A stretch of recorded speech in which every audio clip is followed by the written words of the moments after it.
Hey guys, thanks for coming out.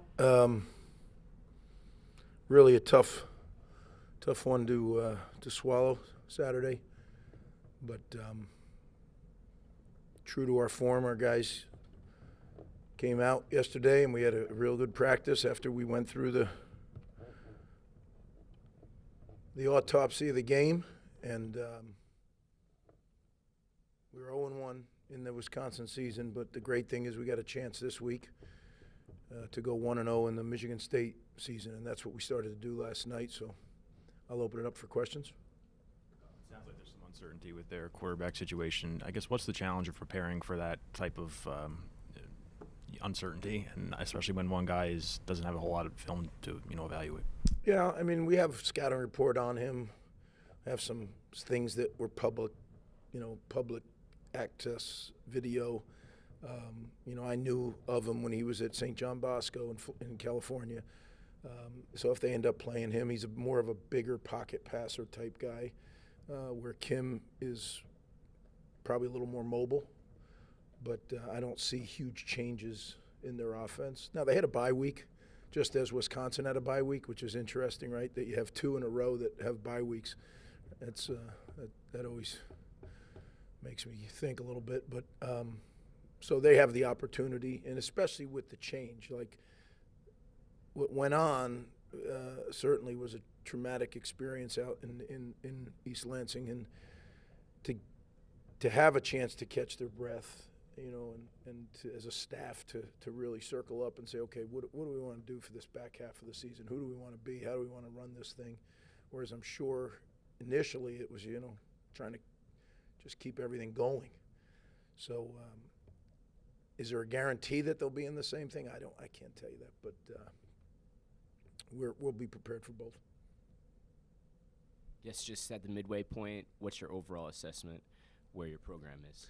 Yeah, I think by now I don't go there while we're in it, because I literally live we were 0-1 last week, so my assessment was we were 0-1, and disappointed in that, but encouraged by the team of guys we have, by the leadership on our team, the way they came back to work.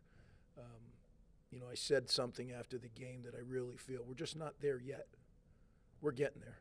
We're a much improved team. We'll get there. We just got to keep going, and got to be fortunate, stay healthy. We've lost some guys already, and we don't have great depth at some positions, so we have to stay healthy. But we're getting better, and we'll get better this week. Will it be good enough? I hope so. Yeah, hope so. What's your assessment of how the offensive line performed, both in terms of pass blocking and then more on the run side?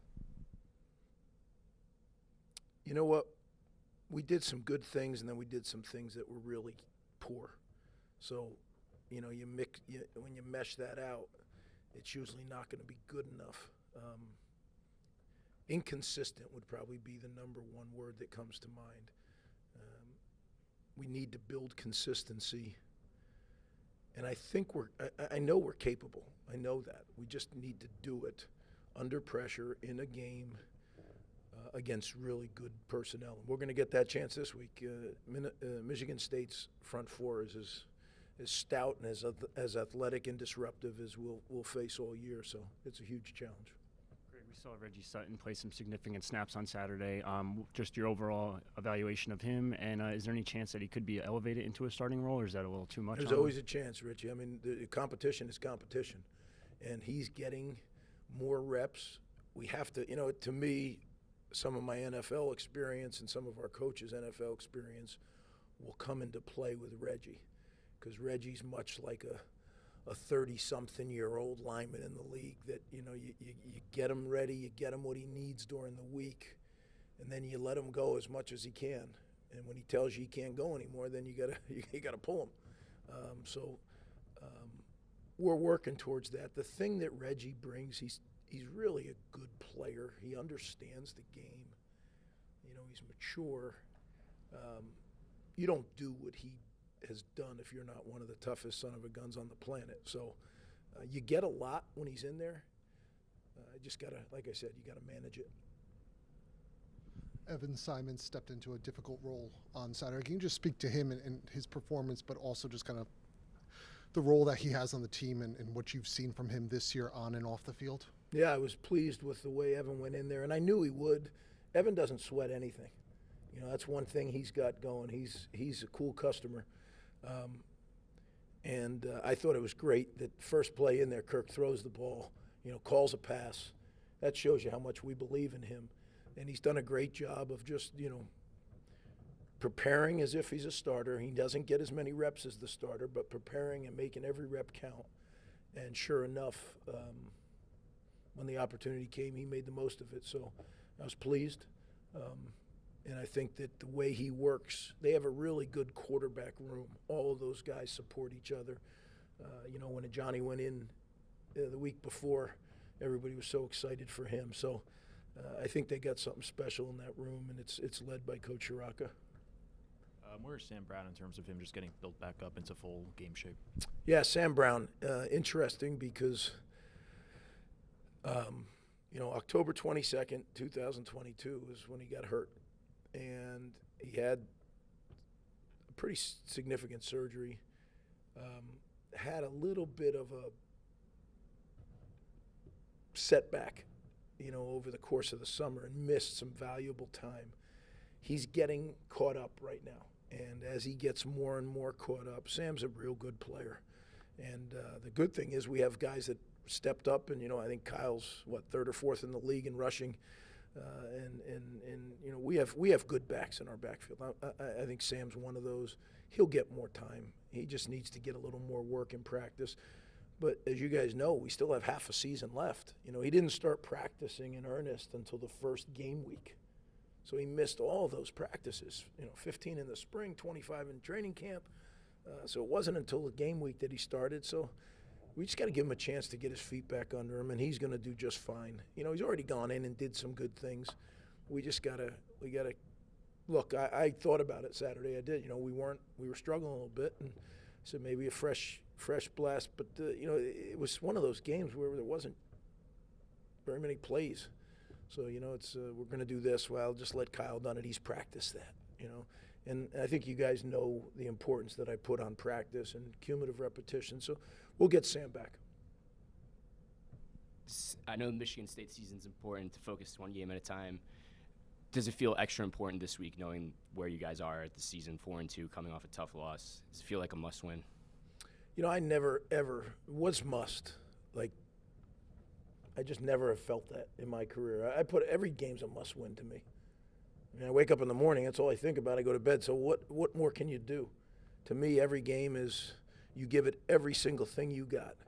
If you start looking at this game is more important than that game, if I coach different against Wagner than I did against Wisconsin, then shame on me. They should get rid of me, right? The preparation is the same. The attitude's the same. The focus is the same. That's what professionals do, and that's what I fully expect from our staff every week. This is a big game. It's a Big Ten game. They're all big. But, you work all year, as I've said to the players and I've said to you guys. It's a long year to get to the season and only get 12 guaranteed games. I never understood how anybody – it's a lot of work year-round to just get to those 12. So every one of them is a must-win to me. Aaron Lewis, Wesley Bailey, both tied for the team lead in sacks at this point. What do you make of the job that they've done in terms of pressuring the quarterback? Yeah, I think our front, has a chance to be really good. I think the cumulative repetitions, again, are going to pay off in the back half of the season if we can stay healthy. They're good players. And I think as they hone it more and more hone their skills and trust their training, they're going to just keep making more and more plays. So we just need to ride that front. We have 8 to 10 guys that we play on the defensive front, and we try to keep them all fresh and keep rotating them. But certainly, when you have guys like Aaron and Wes, they're going to get a little more because they're I think top part of the league players. You mentioned this team and Yet twice. We're waiting for Yet. How did Greg Schiano 1.0, your first time here, kind of impact how you're looking at Yet and seeing when Yet's going to happen? That's a good question. I think I don't look back at the last time very much and say, well, this happened last time, so this is going to happen this time. I think all of us are an accumulation of our experiences. So that whole 11 years, plus everything that happened between when I left and came back, that all comes into play in determining where we are. And I hopefully, after all these years of doing this, can see where a team is. And is it on the rise? Is it kind of level, or is it on the decline? I see this team like this right now. I see young guys that are going to be really good players someday, that we're getting in there. We're kind of sprinkling them in there. And then I see guys that are real good players right now, and that those are the guys we got to win with. And I just think that it just takes a little bit more still. There's no magic pill. It's cumulative reps. It's development. I've said it many times. We're a developmental program. We just got to keep developing, and the worm will turn. Just with Gavin, with where he is in his development, the experience that he now has, what changes have you seen this year in terms of the way he bounces back from adversity, the way he learns from mistakes and things like that? Much better. I think that isn't just, though, I think everybody likes to make that an emotional thing. I think it's that he knows he's trained, and he knows he's put the time in. And when those plays happen, all right, they made one. As I always say to them, they're on scholarship too, guys. Those coaches get paid as well. They're not a volunteer team with a bunch of volunteer coaches. That's a Big Ten program, and they're going to make some plays. And as long as you're trained and you believe in you trust your training, I think that gives him confidence to say, well, they got one. I'm getting the next one. And he did. He came back, and, as I told him when he came off, I always ask him, what'd you see? Because I want to know what he thought. And then I said, all right, let's go keep gunning, man. The second half, let's go. Just wanted to check in on a couple injuries. Chris Long, how close is he to coming back? Renee Congo missed last week, and Tyler Needham, I'm assuming, is going to be a little bit more long-term. Well, as I always say, I'm gonna always refer to the availability report on Saturdays. They're all working their tails off to get back. I promise you that. And as soon as they're able, they'll be back in. I think our training staff and our medical staff has done a great job. We've gotten some guys back that, man, quite honestly, I didn't know if we'd get them back. So I trust those guys. I think they're doing a good job, and I know those players you mentioned are dying to play. So they'll do everything they can in their power to get back. So it's always interesting in a season. You have guys that are healing, you have guys that are freshly injured, you have the whole mix. You got to try to balance that and make sure distributing the reps in practice is critical for how you play the game. So that's a challenge. And then, again, I always say it, we're in the heart of it now, right? In the middle of the semester. And these kids are under a lot of pressure academically. This is a tough school. Academically, they're competing with some of the brightest people in the country. So I know our guys, I can see. I know when they have papers due, they're looking back at you just like you guys are, and you see that fatigue. And I feel for them. But you know what? That's what they got to do. You chose to get it. You're going to get a great degree when you leave here, but there's a price to pay for that. So we got to watch the injury recovery. We got to watch guys, not getting enough sleep because they're doing their studies. We're trying to help them with all that. But I'm proud of the way they're working right now. And we got a great opportunity. Homecoming Saturday, Michigan State coming to our place, and I'm looking forward to it. All right, thank you, guys. Appreciate you covering us.